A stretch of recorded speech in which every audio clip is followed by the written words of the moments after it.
Well, the good news is I'm hearing the reports from everyone out west that the recovery from Helene is going well. No thanks to FEMA. The reports all over the place, once again, are that FEMA's doing more harm than good, and the real help is coming from citizens groups.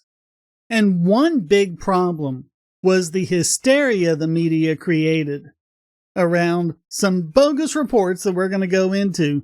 They're like, oh, militia groups were redneck, hillbilly militia groups were threatening FEMA. No. And by making those threats, they basically got in the way of the recovery. Yes, my voice is not doing well. If you heard the podcast, I was barely getting through that with a rough voice. Hopefully I'm going to be recovered here enough to get back to regular videos, but this is a Reason article from Matthew Petty. Let's scroll down a bit and get into it, because FEMA suddenly ordered emergency workers to stand down and evacuate due to reports of trucks of armed militias saying they were out hunting FEMA. Now, of course, what does that mean? Hunting just means you're searching for them. Maybe you're searching for them because you want to help. Or maybe the whole thing never happened. Who knows? But of course, the Washington Post grabbed that and assumed the worst and just went with it. So on October 14, the Rutherford County Sheriff's Office announced the arrest of one man, William Jacob Parsons, for making a comment about possibly harming FEMA employees while armed with an assault rifle. By the way, we know. I seriously doubt he had an assault rifle. I have a video on that. You might want to check it out, but I'm not going to get into it here. Law enforcement concluded that Parsons acted alone and there was no truckloads of militia.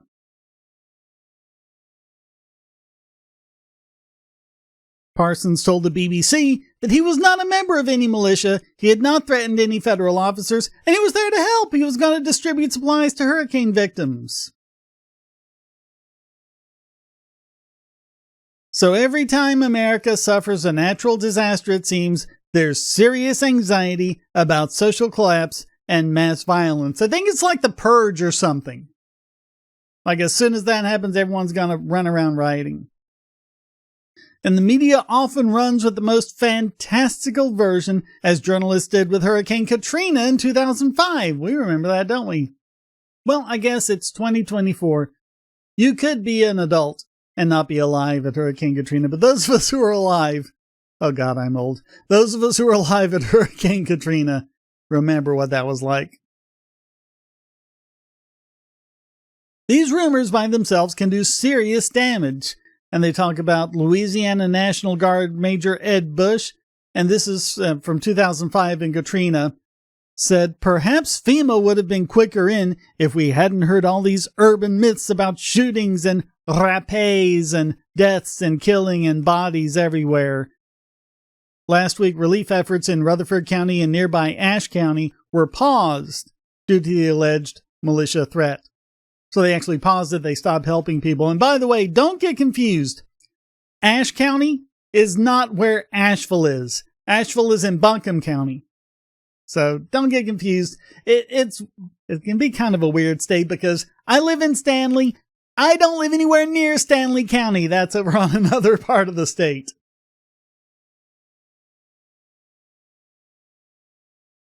So anyway, Reason did one of them FOIA things.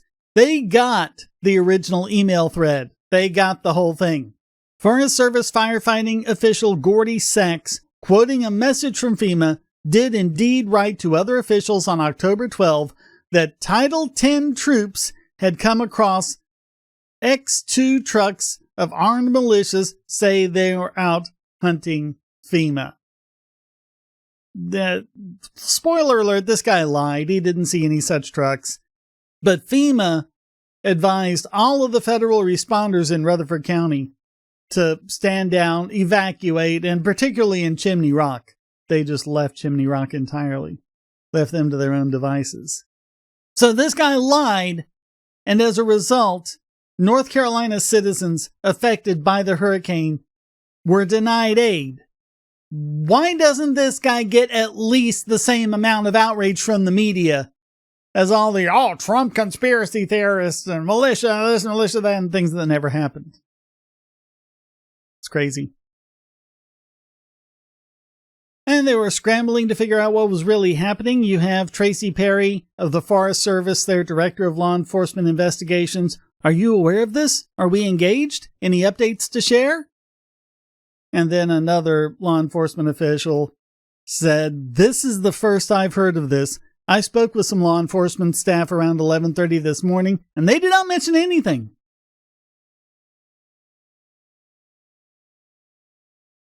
Well, by that afternoon, just a few hours, officials had figured out the real story. An interim patrol commander at the Forest Service, whose name was redacted, replied to the email thread with a screenshot of a bulletin asking police to be on the lookout for a man who, quote, made threats to FEMA and anyone that got in his way, and a photo of someone who appears to be Parsons. This has a great likelihood of being the earlier threat, unconfirmed. 20 minutes later, they followed up, the suspect is in custody. So, instead of 2 truckloads of threats, there was one. An individual, single individual, made threats. Allegedly, based on a third-hand report. And that's all they have.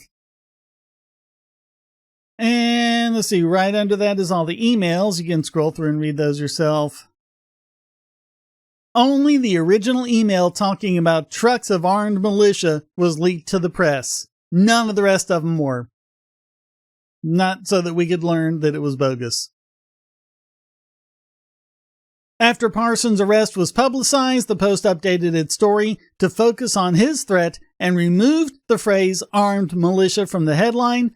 As it turns out, U.S. soldiers had called in the threat after hearing about it secondhand from a gas station cashier. That's where they got it from. Someone at a gas station working the cash register said that they heard someone who heard someone. And Rutherford County Sheriff's Office James Keever says this was a lone individual. We're trying to get the word out about that. But other news outlets had already started to run with the story. The New Republic said, Trump's hurricane lies spark terrifying threat, blaming former Donald Trump's criticism of FEMA for the alleged militia menace.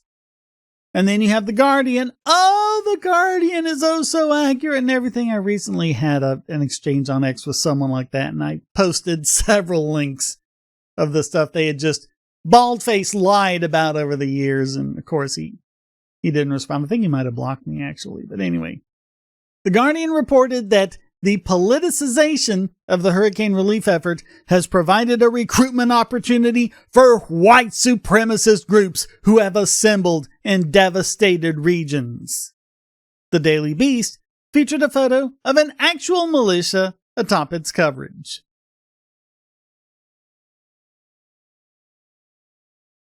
All right, and then Chuck Edwards told NBC News that 2 counties in North Carolina were reporting different militias attacking and threatening FEMA. Not the first bit of truth to it. Not the first bit. On the ground, the picture looked quite different. People mostly stepped up to help each other in their communities. Volunteer aid organizations distributed supplies across North Carolina and the surrounding states. Reason did witness a militia-like operation near Asheville, but rather than attacking relief workers, the Redneck Air Force was cooperating with authorities to run helicopter flights to isolated towns. Which is how militia groups actually behave. They form to service the surrounding community. That's what they're for. That's what they do. They're not marauding bands of white supremacists threatening terrorism and everything else. But I guess if they're Southerners, it's okay to be bigoted. Because, if you do it to brown people, oh, it's racism. You do it to Southerners, it's okay. And rather than a terrifying plague of misinformation, at least one local official sees anti-FEMA conspiracy theories as mostly an annoyance. And Glenn Jacobs, the mayor of Knox County, Tennessee, said, "As far as I know, social media rumors did not impair response. They do tend to be a distraction, but my concern was that folks might quit helping if they thought their efforts were being undermined. That didn't happen." And recovery efforts once again showed how local communities come together to help their neighbors even before government is mobilized. I saw a lot of that. Yes, neighbors helped. Private groups helped. You had churches, you had firefighter organizations, whatever. They all helped. FEMA bungled it, and government needed to distract from that. They needed stories to distract away from the terrible job FEMA was doing. We've seen this before. We see this all the time. I already mentioned Katrina. Anyone remember Charley, Andrew, so many other hurricanes where FEMA just started doing terrible jobs, bungling everything, turning away truckloads of supplies from Walmart, Winn-Dixie. Things were a lot better before FEMA came in. They were getting supplies. There were citizen groups and everyone else working to help one another. Then FEMA comes in and messes everything up and gets in the way. Over and over and over, we see that. Operations are much better before FEMA gets there. And that just goes back to what Ronald Reagan said about the 9 scariest words in the English language. We're from the government, and we're here to help. That's what you have to remember. This is constant. This was not a recent thing. This isn't Biden-Harris screwing up. Well, it is Biden-Harris screwing up, but it's not their screw up alone. It's because government screws up. Don't leave these things to government. Communities and social groups and churches and firefighting associations and rescue squad associations and, yes, citizen militias do a much, much, much better job. The best thing government can do is stay out of it. So thank you so very much for watching. Comments for the Common God, shares for the Share Throne. Please hit like, subscribe, and the bell. And of course, donate.pagosity.tv to keep me doing what I do. Yes, I know, I'm getting back into the swing of things, really trying to do, these last couple of weeks. Sorry about that, but you can donate with PayPal, Venmo, cryptocurrency, or become a regular supporter at Patreon and Subscribestar. Get these videos early and ad-free. Thank you so very much for watching. Until next time, stay strong and be free.